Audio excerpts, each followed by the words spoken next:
Dans cette vidéo, nous allons voir comment retrancher un pourcentage. Donc petit a à l'approche, un commerçant vous accorde une remise de 20% sur un produit dont le prix marqué est de 90 €. Quel est le prix payé? Donc là encore, dans cette colonne-là, j'ai mis dans l'ordre chronologique. On a d'abord le prix affiché, puis après on accorde une remise, et donc le client paye un prix à la caisse. Dans cette colonne-là, je note, comme pour la situation ajouter un pourcentage, je note les valeurs en euros.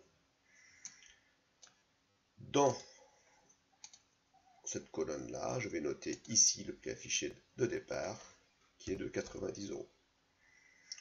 Dans cette dernière colonne, je vais mettre les pourcentages, puisqu'on a une indication de remise en pourcentage. Donc ici, je mets %. Là encore, je pars d'une valeur 100. Donc on a 100% au départ. On a une remise. Une remise baisse le prix. Donc ici, ça va être moins 20.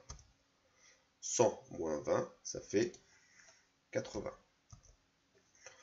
À partir de ce tableau-là, si vous savez le faire, vous pouvez compléter les cellules manquantes, ces deux cellules-là, en faisant des produits en croix.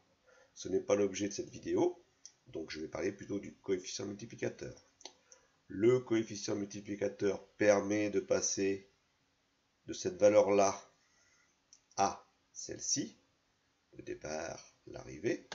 Donc, on peut déterminer à partir du prix affiché, on peut déterminer le prix payé. On va le déterminer directement. Donc, la règle, c'est toujours la même, c'est arrivée sur départ. Arrivée, c'est 80. Donc, je le note ici. Sur mon départ, qui est ici 100. Si j'effectue le calcul 80 divisé par 100, j'obtiens 0,80. Une remarque, quand le coefficient multiplicateur associé est inférieur à 1, c'est forcément une diminution. Donc, ici, dans la partie petit b, coefficient multiplicateur, retrancher 20% revient à appliquer le coefficient multiplicateur 0,80. On a alors le prix payé qui est égal au prix marqué multiplié par 0,80. Si je veux déterminer ici dans le tableau le prix payé, je vais donc faire 90 multiplié par 0,80. Cela fait combien? «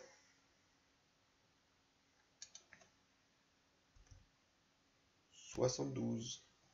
Vous pouvez prendre la calculatrice pour le faire. Donc le prix payé est de 72 €. Bon, on peut calculer cette valeur-là aussi. Si au départ on devait payer 90 € et on paye que 72, ça veut dire que le prix a été diminué de 90 moins 72, c'est-à-dire 18 €. Mais ce n'est pas l'objet de cette vidéo, je le rappelle. Ce que je veux, c'est utiliser le coefficient multiplicateur pour trouver directement la valeur. Bon, une fois qu'on a trouvé le coefficient multiplicateur, on peut l'utiliser dans d'autres applications, dans d'autres situations. Donc, un autre article est affiché à 150 €. Il est remisé de la même manière, moins 20%. Quel est le prix payé en caisse? Donc, le prix payé, ça va être 150 fois 0,8, 0,80. Ce qui fait, vous prenez votre calculatrice et vous aurez la réponse. Vous aurez directement le prix payé. Ce n'est pas la peine de calculer le montant de la remise. Donc voilà pour cette vidéo.